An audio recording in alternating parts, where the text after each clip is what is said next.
On the way over to the Meadows, we obviously have 3 horses in tonight. We have Time is in earlier or later on. We have JK Victory to kick things off, and sandwiched in the middle of them is Neptune. Now, JK Victory is in the sale on Monday. I don't know if you guys have noticed the preferred equine sale. He's the only horse we had in Monday. A few horses I was looking at, but I just didn't. I wasn't able to pull the trigger on them just yet. One of them being Manhattan Money.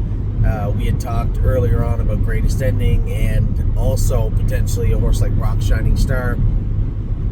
But I do expect quite a bit more from Rock Shining Star, both this week and in the coming weeks. So I held off on those 2 horses. Greatest Ending's coming off a good victory last week, and I was a little dismayed to see that they had moved him up in class this week also. But it just seemed like all of our races this week were either 8 or 9 holes or up a class. It's just a whole lot of frustrating situations this week, and none at all caused by the horses. Now, we did have some horses that were scratched this week sick, and I've been watching them closely. This tied into what was going on with Cherry's Girl this week. We did scratch her tomorrow in Virginia. Now, there's 2 legs and a final. I guess if you're going to be a little bit sick, drawing the 8 hole is the time to do it. The problem with her was we'll start with Cherry's Girl, and I'll back it up to Monday. Trained the filly. Now, Logan had trained the filly because he was going to get a chance to drive her tomorrow in the first elimination. Got along fine with her, but when he came in, she was weak in the training mile like 2.6. But Cherry's Girl, I wouldn't say would be the greatest horse to train by herself. So I wasn't overly concerned with the mile. What I was concerned about was her blowing coming off the track for such a slow mile. And that was only, we found out why quite quickly. By the time we had got her unhooked and into the bath rack, you could see there was quite a bit of yellow, greenish mucus in her nose. This time of year, it's common, especially with colts coming in and out of barns and tracks everywhere all over the place. It spreads quick. It's like going back to school, right? It's almost impossible to hide from. And you don't know who's just going to bust through and it not going to bother, or who's going to get sick. Arrowhead Hanover, who also drew the 9 hole this week, has been coughing throughout. Now, no temperatures, a little bit of coughing, and none of the horses came off their food, which is important. Last thing you want is horses spiking temperatures, getting sick, not eating, dropping weight. The rebound is harder. It's longer. So you don't want that. But in this case, it was more or less coughing, some mucus, no temperatures, and they stayed on their meals, on their food. So that was the only saving grace, is that we didn't have to combat, some sort of appetite suppression, which, as I said, that can be a real problem. Now, we drew all the SAA tests yesterday. Not all, we drew 2. We drew Arrowhead Hanover, and we drew Cherry's Girl. Arrowhead Hanover's was about 240. It's coming down, obviously, from quite a bit higher. He'll be fine to race, not next week, but the week after. I know my partners don't want to hear that, but this is viral, and this is how we know this. Cherry's Girl, both their blood works come back fine. Their differentials weren't flipped, their weight counts weren't high. There was no indications they were sick. The SAA test on Cherry's Girl was only 42. Now, that was very odd for a filly that had only been on antibiotics 3 days and was clearly sick on Monday and has been coughing. How could that level only be 42? Well, because it was viral. And viral stuff doesn't always show up in the blood work. You have to use your eyes. You have to use your horsemanship. And I made it very simple for the veterinarians today. I will jog both horses in the morning. I'll see how they feel, how their body language is, and how they look. And then we'll reassess that and go from there. Arrowhead Hanover seemed fine. I didn't see any coughing. I did hear him cough once when I got to the barn, but they said that has been much more muffled over the last 2 days and on its way out, which is good. Cherry's Girl, I didn't hear cough at all. No one did, but I did hear a cough going on the track one time.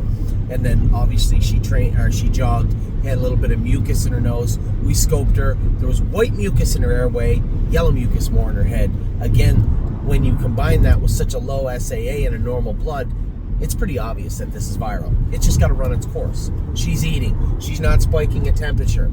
She's not exhibiting any of the real concerning attributes of a true sickness. Now, you put her in a truck and you ship her 5 hours into a new place, and then you race her into the 8-hole, then you put her back on that truck and you drive home. Well, hold on. That virus can manifest as something totally different. Now you may actually have a full-blown sickness. And it's just not worth the risk. If it's one division and the final is next week, okay, fine. You know, we go easy with her. We watch her temperature after warm-up. We watch her body language. We get her in the middle of the pack. We race her as conservatively as we can. Hope to get in the final and hope everything works out. But we don't need hope. We know that we just go easy the rest of the weekend, train her on Monday, continue to, combat this virus. That SAA is going to be in the toilet for Monday. It's going to be down around 10 or less or 0. Her body is going to recuperate. She's a big, healthy, strong filly. She's going to look like $1 million, and there's not going to be any yellow mucus on Monday. We can train her Monday in the bike, go again a mile in 2.4, 2.5, 2.6. I'll go with her. And yes, I'm well aware. I'm going to go to the Breeders' Crown on Friday. I'm going to get in my car and I'm going to drive to Virginia. And I'm going to race her in the second elimination myself. No excuses. And then hopefully we make the final. And in a perfect world, win the final. That's the plan with Cherry's Girl. We did have a lot going on today. Had the Michigan horses to break. Now somebody had sent us a horse also. So we had 3 Michigan horses to go with today. All went good. I was very happy with everybody I saw today. A lot of people asking me, it's funny because a lot of our other clients, 2 of them are European, saying, hey, that Calgary Games horse is bred pretty good, Yeah, Boitano, yeah, I know. Didn't just buy him because he was a brown horse. And they said, well, do your clients know how well he's bred? Here's the thing. I can't come on here and just preach and preach and preach about how good the horses are. At some point, just look for yourselves. Use your eyes. You're going to see Boitano, how good he looks. You're going to see all the horses that have shares left, how good they look. And they'll sell out. The problem in the past, and listen, I love the fall. But the problem in the past with the fall is there's been such a financial strain on me that it causes a lot of stress. And I think somewhere inside me, it's kind of chipped away at me too. I didn't want the fall to come. I'd said in a number of videos, I felt that the summer was 3 weeks short. I just felt like I've been robbed the summer a little bit. But it may not be that at all. It may just be that somewhere inside me that voice is saying, here we go again. But with John and Nishan coming on, things will be a lot easier.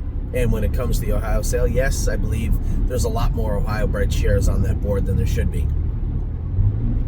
And I don't particularly like it, but those horses are going to speak for themselves. I've seen them all on the track. All of them. There isn't one horse we purchased this year so far that I said, I don't know about this one. And every year, now I guess I'll explain that a little easier by this. That doesn't mean that they're not good.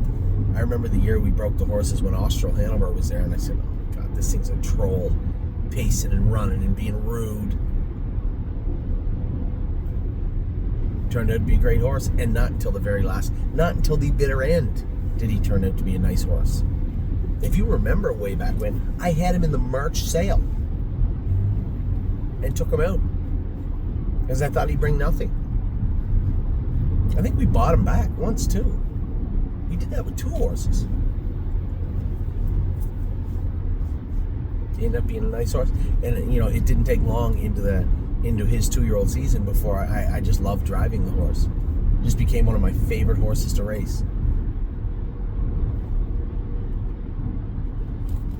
And that conversation spills over from the sales when people saying, oh, this one is this, and this one is that, and this one is that. And I say it all the time. Once in a while, and somebody will throw it in my face and say, didn't you say you just wanted somebody to drop off, 40 or 50 very athletic, decently bred horses? Yeah. I am not going to come on any videos and tell you how I can pick out horses better than anybody else. That's just silly. What I and everybody attributed to the stable will do between now and next June is work our butts off to make sure that our horses are ready to compete with everybody else's. That I can stand behind. So if we start with quality pedigrees and athletic looking horses and we work as hard as anybody on planet Earth, then of course we're going to have a shot to have good horses.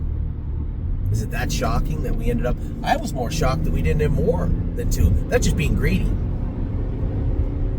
As I watched Perfect Thought today, off 2.5 weeks, qualifying in 53-4 with James. So you can only imagine, for James to put her on the front and map out a mile 53-4 in a qualifier, how good that filly is.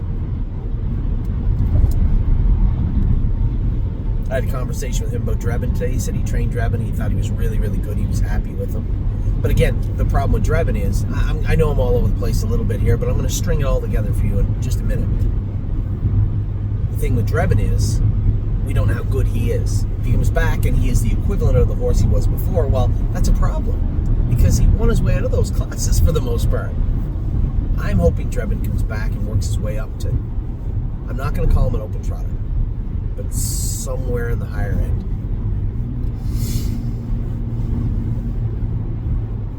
And James trained him today. 2.6. I would know in James last half of a minute, probably 29 seconds on the end of it. He said he was good. Probably.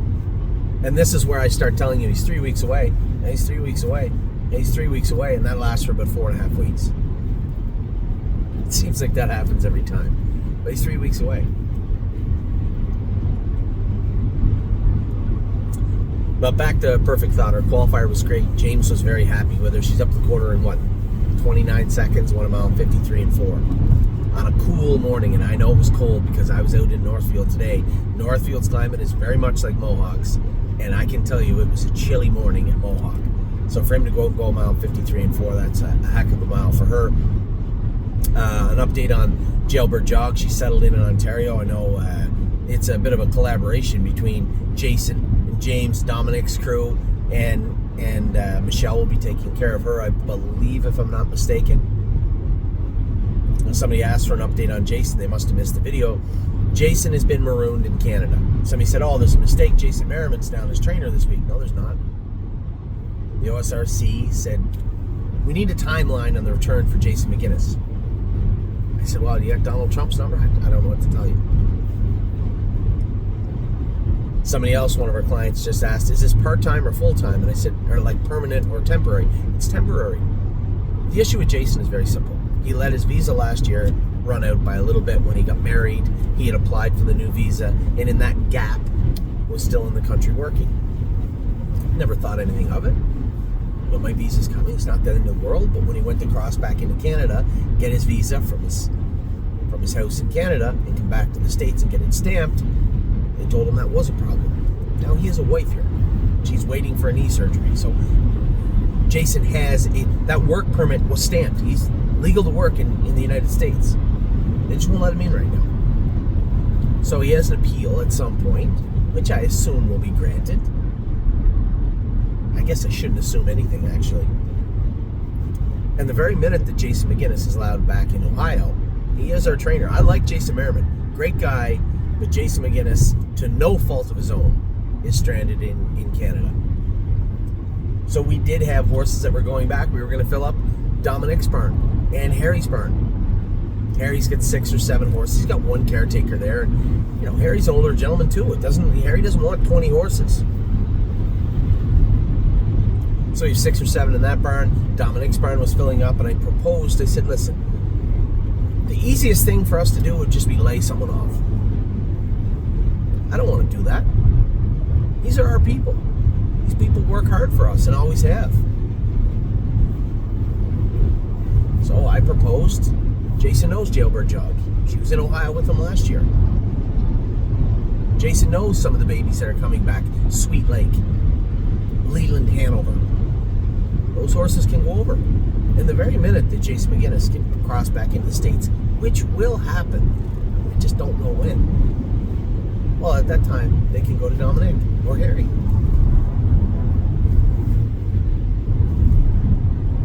And I don't think it's a big deal. So that's where we're at right now with Jason Merriman, who is our trainer currently in the state of Ohio and will remain that way. for the time being. And it's not like he doesn't deserve the promotion. The guy works his butt off. Absolutely does. So that's the way it stands right now in Ohio. As far as the babies go, as I said, they're all going well. Somebody said, well, can we get videos? I'd reference the video of Boitano. Yes, we're going to bring you guys videos, but let us get them squared away. I didn't mind bringing you some videos of the horses out prancing around and galloping because they were just broke. Been going 2 weeks now. We're about to go to Harrisburg and get more horses. Let us bring you a video of the horses the way they're supposed to look. And then you can discern for yourself. And as I said, my favorite time of year for the most part has always been the fall. It's here right now. And if the shares in Ohio are a little slow to move, that's okay. You'll buy them. Because you're going to see exactly what I've seen. Lexington shares are moving well. Really happy with the participation of everybody. There are going to be some shares hit the market. We do have people behind the scenes that are jostling to trade some shares here and there with the stable. I don't mind doing that, especially in the first week or so we've had the horses. What the hell do I know? They all look good to me. The Michigan horses, there are going to be some shares changed there also. Gentleman bought the wrong shares yesterday. It's fine. I thought, if I'm going to give you a complete, honest-to-goodness rundown of Michigan, I went there to buy number 33 because I liked this video too. I didn't know how he'd look when I got there. I wanted to see him with my own eyes. But once I did, especially for that price, please. Simple. And as I was walking around looking at horses with the people I was with, this beautiful filly comes in. I watched Dune's brother bring $18,000.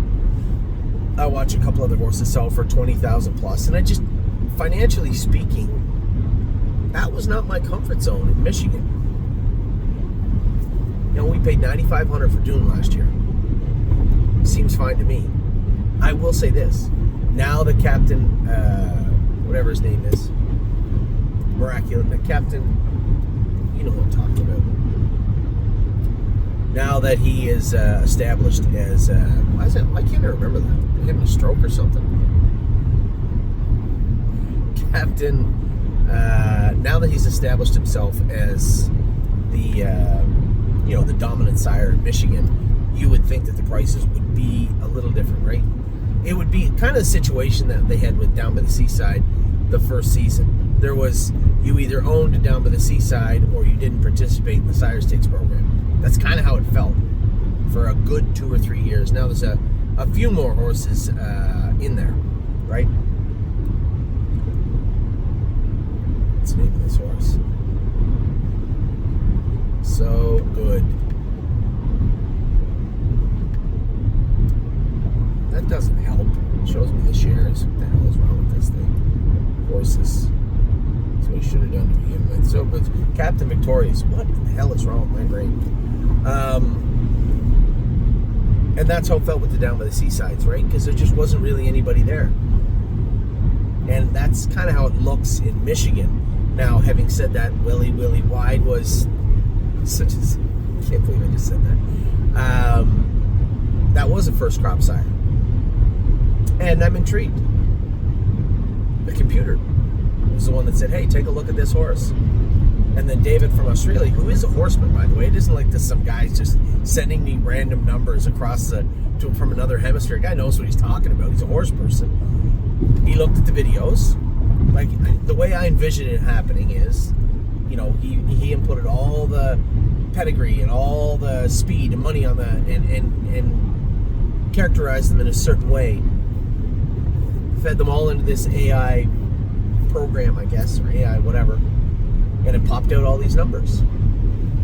Very good, really good, kind of good, maybe. Then he went and looked at all the videos, scratched off the ones that he didn't like, kept the ones that he did. And from there, we arrived on number 33. I can't say his name again. And I was intrigued. Now, I went and looked at all his horses in Lexington. Now, from the videos, it's hard to tell all the time how they look. They might look bigger or smaller. They might toe in, they might toe out. They might have an offset knee. You may not see that in the video, so it's important. You need somebody on the ground to look at that. And yesterday that was me, as it was in Lexington. I thought the colt looked incredible. It was great on the track today. As I was going around, AI and David had nothing to do with 44. That was just a filly. I happened to be walking by and said, who is that? And I look, and it's a Captain Victorious. Great family. World champion, I think, in the third dam, unless I'm getting them mixed up. The mother was a sister to a horse that made $600,000, went 150. And then further to that, I know somebody who has, well, somebody who knows somebody, who had the full sister. Said she trained down great and got hurt before she got to qualify. You know I love a good story. And for 13.5, that probably was the top end. Like, I was the underbidder on Kirk, on Dune's brother, at, I believe, $17,000. And I was a little uncomfortable there. I'm thinking to myself, now Dune was easily the second best filly in Michigan. She made, what, 30-some thousand? Almost 30, I don't know, somewhere around there. And you can't buy a horse assuming you're going to have the best horse. Everybody thinks on sale day they have the best horse or second best horse in the state. But you don't get the, not everybody can. So you can't buy a horse based on you having one of the best horses. You just got to be comfortable with your purchase. And at 13.5, that filly, I really thought, I only hung around because I was curious what she'd bring. I thought she'd bring 22, 24, 25,000. She was that good looking. And this is the Captain Victorious. So good, so good, so good. Another odd name. At 13.5, easy. Now, switching gears, talking about the names of horses. I had a client message me today, say, Anthony, you know, the homebreds last year, you just named them. And what had happened last year was, it just kind of crept up on me. We had to pay the stake, we had to pay the stud fees and get them all registered before Christmas. And it just happened in one weekend. We had a lot going on. I said, we got to name these things. And Ava and Amy named most of the horses. A couple of clients did. Cloud Rider was Robert from Europe. A couple other clients, I had some names saved from people before and we used them. But yeah, we'll name those horses this fall. For sure we will. When things settle down, just let us get through Harrisburg. I'll mention to Kelly over the next couple of weeks. She'll set something up. We'll put it together and we'll allow people to name the horses. This is a capitalist society. I should say the top 10 purchasers in our barn can name the 10 babies. And we only have 8 babies. So 8. We won't do that. We'll let everybody participate. That's how we roll here. So everybody will get an opportunity to get their name in. I can't guarantee your name is going to be used, but it will be read.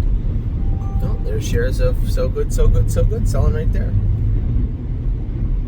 It's a beautiful filly. I posted a couple of short videos today of the horses being broke.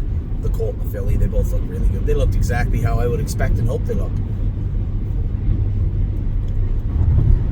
So that is today in a nutshell. I went with a ton of babies. I watched Perfect Thought qualify. She looked great. We scratched Cherry's Girl tomorrow. I explained why, both here in this video and one more specific one to our clients, our partners that own Cherry's Girl. Explained what is going on this week. Explained what is going on next week for the most part. The most important thing next week is the Breeders' Crown eliminations on Friday. I'm either going to be flying high all the way to Virginia or I'm going to be dragging my butt. One or the other. But very happy with the way things look as we head into Breeders' Crown eliminations next week, as we head into the last couple of weeks before Harrisburg. Next Tuesday and Wednesday, I'm going to be at the sale in London, as I was in Michigan yesterday. Actually, that's not true. Tuesday, I'll be at the sale. Wednesday, I'll go through. If we don't get the baby I wanted, I think I'm only going to take one at a London and then potentially one final Ontario bred at a Harrisburg. That's my feeling. That may change depending on pricing, depending on what we're able to do, depending on the demand of you. And that will be where I end this video, is the demand, the supply and demand of the stable. As I said, I know there's only 20 or 30 shares left of There's exactly of Making Green, and Stuntman. There's 38 and 31 shares left right now, if I'm correct. But I really thought there'd be 0 after the sale. So as I look a week after Lexington, and I'm looking at this in front of me, it appears to me that there isn't a huge demand for flyer type horses. Doesn't matter what I think. Juju me, that's my jam. That's what I'm looking for. Show me a good story, show me a good looking horse. And she is both. Sister to a world champion, one of the fastest horses at the time when he raced not that long ago. And a beautiful filly in her own right. Nice gait, big strong body. That's what I'm looking for. But it appears that's not what you're looking for. Trotting fillies sold out like that. Do we go back and get a couple more trotting fillies? You can never have too many of them. I can tell you this, we have a very real demand for at least one, if not two, high-end type pacers. And when Harrisburg's all said and done, we do have some overnight horses we have to collect also. I've already told you my plan in regards to that. I'm not going to wait for On Gate or Preferred. I'm going to go to the source, or the source is. I'm going to right to the barns. Right to the barns on the East Coast and say, listen, we're looking for horses for Ohio and the Meadows type area, so Northfield Meadows, maybe Southern Ohio, and maybe Mohawk for that matter. What do you got? And I'm certain it will not be that hard to compile a list of horses that we can purchase. But who wants in? For how much? When? These are going to be important answers for the sale and for after, or before the sale, whenever I do this. So over the next few weeks, I would like everybody to take a look at the list of horses we have. You will likely buy the Ohio breds as we go through the winter into the spring. Yes, it caught me off guard. But 2, I'm not that worried about it. And most importantly, I don't plan on adding to this list of horses with lots of shares left. So if you want to be a part of Harrisburg, and I know there's a lot of people out there that have emailed me that were probably a little disappointed that they didn't get in on the horses they wanted from Lexington. But my answer to the people that didn't buy into the buckets is, that's why I had the buckets. If I didn't have those people that spoke up for the buckets to begin with, we wouldn't have got those horses at all. Any of them. So I want you to think about that as we head to Harrisburg. So what say you? The stable.ca public. What are you looking for? What would you like in Harrisburg? As I said, this will be, as it is every year, and it most definitely will be this year, a supply and demand sale.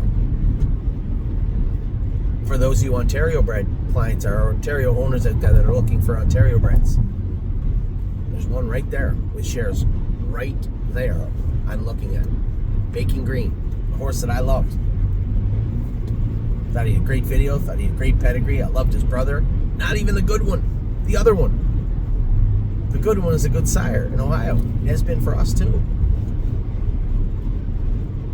So we already have 28 shares there. So I can tell you what I'm not going to do is probably not buy a trotting colt in Ontario. How can I? You didn't want that one. So by my calculations, we are after a pacing colt in Ontario, an Ontario bred, and potentially something else also along the way. We'll see what that is, I'm not sure. But again, that'll be driven by you and your thoughts and your demands. So there you have it. Little update for everybody. Not a little update, 30-minute update for everybody talking about Perfect Thought, Jailbird Jog. They're both in great spirits heading into the Breeders' Crown eliminations next week. Charity's Girls Scratch tomorrow, but will race next week. I will be in Virginia to drive her also next weekend. We have a number of horses that are racing right now. I want to get our horses, 1, drawing good, and 2, in the right class for next week. This week sucks. We don't have any layovers. Our best shots are tonight. JK Victory's probably got an outside shot. So does Neptune. Both outside shots because they're in tough. Time is on my side. 6-horse field. No cakewalks there. Be sure of that. So that's where we're at right now with the stable. It's a beautiful fall day here. I'm now in Pennsylvania. I just crossed the border into Pennsylvania. was a beautiful fall day in Ohio. I hope it was a beautiful fall day wherever you are. We'll talk to you all very soon. Good luck at the races tonight. I don't know who to root for tonight. You know what? I would like to think that the tickets to go see the Blue Jays are super expensive, and they will remain super expensive. And I know they're not gimmies or walkovers in Detroit. They're going to be tough to buy. They're going to be expensive. But for all our Michigan clients out there, I guess go Tigers. Take care. Game 5 tonight. Big game for baseball fans. If you are a Detroit Tigers fan, you are not watching the races tonight, or at least only glancing as you are watching the Detroit Tigers. So, if I've offended anybody in Seattle, that's the way it is. Take care, everybody. Have a great night. Good luck to everybody.